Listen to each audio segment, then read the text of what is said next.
이 값들은 복합적으로 검색도 가능한데요. 예를 들어서 여름, 그리고 아래 값을 클릭해 주고요. 그 다음에 서울, 그 다음에 음식, 요렇게 여러 가지 값들을 복합적으로 입력을 해주는 것도 가능합니다.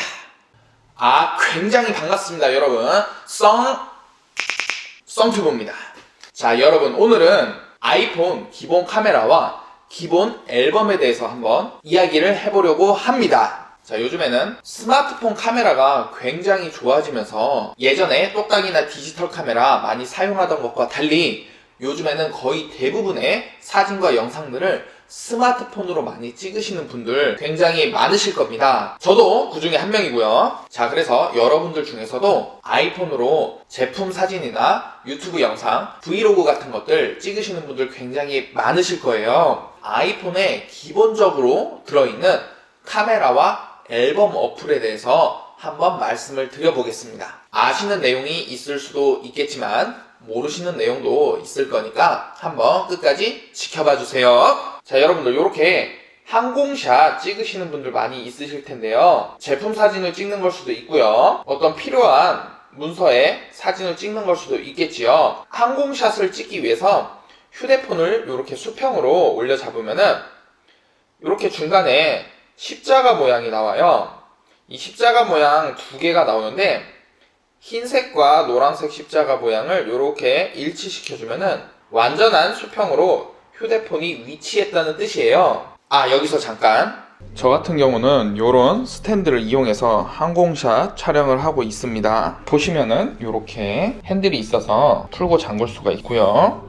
이렇게 고정을 해주면은 항공샷 가능합니다. 밑에 발도 넓어가지고 무게를 상당히 견딜 수가 있고, 카메라가 굉장히 무겁다라고 하면은 여기에 무게추를 거는 고리가 있어가지고 상당한 무게까지 견딜 수가 있습니다. 요걸 돌려서 높이를 조절해주는 것도 가능하고요. 아주 유용합니다. 자, 지금 여기 다이소에 1,000원짜리 휴대폰 그립이 껴져 있는데 여기에 조명을 이렇게 끼워서 사용할 수도 있어요.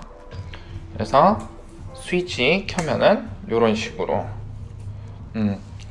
같은 스탠드예요. 네, 굉장히 유용합니다. 이 스탠드에 대한 추가 정보가 필요하신 분들은 우측 상단에 카드를 클릭해 주세요. 방금 보여드린 스탠드는 정식으로 항공샷용 스탠드를 구매하시면 굉장히 비싸요. 크기와 길이도 상당하기 때문에 최소 수십만 원 정도 하는데, 지금 제가 보여드린 제품은 마이크 스탠드예요. 마이크 스탠드는 인터넷에서 찾아보시면은 10,000원대 정도밖에 안 하거든요. 그 마이크 스탠드를 이용해서 변형을 해서 사용을 하고 있는 거기 때문에 굉장히 저렴하게 이용하실 수가 있습니다. 자, 그리고 이제 어떤 사진을 찍고자 할 때 그 사물을 이렇게 클릭해주면은 노출값이 변경되는 것을 확인할 수가 있어요. 밝은 곳을 찍는 것과 어두운 곳을 찍는 것이 노출값이 다르죠. 자, 이렇게 화면을 클릭해주면은 노출값들이 바뀌는데, 화면을 클릭한 상태로 이렇게 위아래로 쓸어 내리고 쓸어 올려주면은 노출값들이 변경되는 것을 확인하실 수가 있습니다.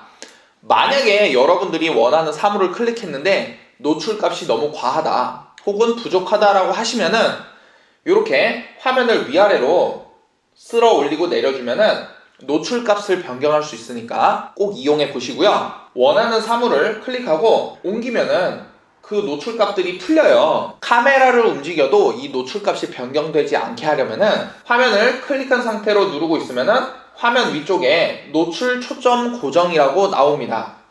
자, 이 상태가 되면은 이제 화면을 이동시켜도 노출 초점은 변경이 되지 않습니다. 풀고 싶으면은 아무데나 클릭해주면은 풀립니다. 자, 다음은 라이브 포토에 관한 이야기예요. 여러분들 라이브 포토 많이 사용하고 계신가요? 라이브 포토를 효과적으로 사용을 한다라고 하면은 굉장히 유용한 사진 어플이 될 수가 있어요. 일단 첫 번째로 라이브 포토는 촬영음이 과하게 나지 않기 때문에 조용하게 뭔가를 촬영해야 하는 상황에서 사용할 수가 있죠. 자, 이렇게 라이브 포토를 찍었는데 사진을 누르고 있으면은 사진이 움직이죠. 자, 이 화면에서 이렇게 위쪽으로 쓸어 올리면은 라이브, 루프, 바운스, 장노출 이렇게 바꿔줄 수도 있어요. 예를 들어서 바운스로 바꾸면은 네, 보겠습니다. 마치 사진이 다시 튕겨서 나오는 것처럼 뒤로 돌아갔다가 다시 되돌아옵니다. 이런 식으로 바꿔줄 수도 있고요. 이렇게 바꿔준 사진들은 GIF로 바로 공유해 줄 수도 있어요. 궁금하신 분들은 예전 영상 참고해 주시고요. 자, 그리고 라이브 포토에서 편집 버튼을 눌러보시면은 이렇게 대표 이미지 사진 값들을 바꿔줄 수가 있어요. 썸네일을 바꿀 수 있는 거죠.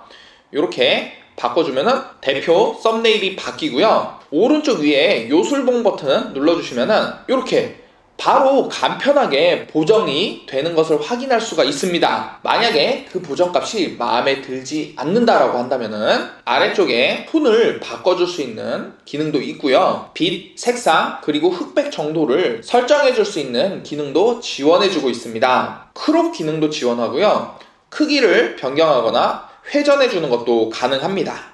그리고 점점점 눌러보시면은 바로 이 사진 위에 마크업을 할 수도 있는데요. 자, 마크업 버튼을 눌러보면은 스틸 사진에만 적용이 된다고 나와요. 자, 요 라이브 포토에서 공유 버튼을 눌러서 복제하기를 누르면은 그냥 단순하게 똑같이 복제를 할지 아니면은 스틸 사진으로 복제를 할지 선택을 해줄 수가 있어요. 여기서 스틸 사진으로 복제를 하면은 아까 선택해준 썸네일이 바로 스틸 이미지로 저장됩니다. 편집에서 변경된 모든 값들은 복귀를 누르면은 다시 원본으로 복귀를 할 수 있는 비파괴 형식이라는 장점이 있습니다. 자, 마지막으로 검색 기능이에요. 우측 하단에 돋보기 버튼, 검색 버튼을 눌러보시면은 이런 검색을 할 수 있는 창이 나오는데요.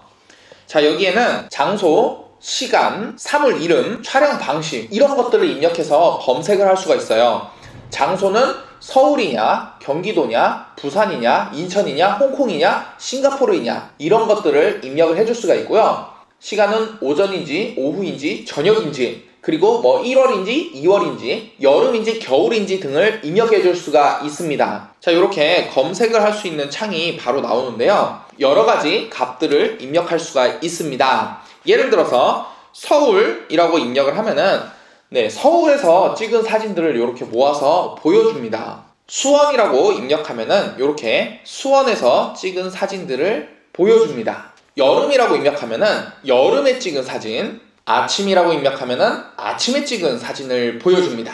자, 그 밖에도 나무라고 검색을 하면은 나무 사진을 보여주고 빵이라고 검색을 하면은 빵 사진을 보여줘요. 음식이라고 검색을 하면은 음식 사진을 보여줍니다. 자, 그리고 셀카라고 치면은 셀카 방식으로 찍은 사진들만 또 모아서 보여줍니다. 굉장하죠? 네. 아이폰이 이 사진들이 어떤 사진인지를 알 수가 있는 겁니다. 이 값들은 복합적으로 검색도 가능한데요. 예를 들어서 여름, 그리고 아래 값을 클릭해 주고요. 그 다음에 서울, 그 다음에 음식, 요렇게 여러 가지 값들을 복합적으로 입력을 해주는 것도 가능합니다. 네, 여러분, 그렇습니다. 오늘은 이렇게 아이폰에 기본적으로 있는 카메라와 앨범 어플을 가지고 이야기를 해 보았는데요. 어때요? 많이 도움이 되셨나요? 여러분들도 오늘 영상을 잘 보시고 카메라와 앨범 어플 300% 활용해 보시기 바라겠습니다. 오늘 영상도 끝까지 시청해 주셔서 감사드리고요. 저는 다음 영상에서 찾아뵙도록 하겠습니다. 감사합니다.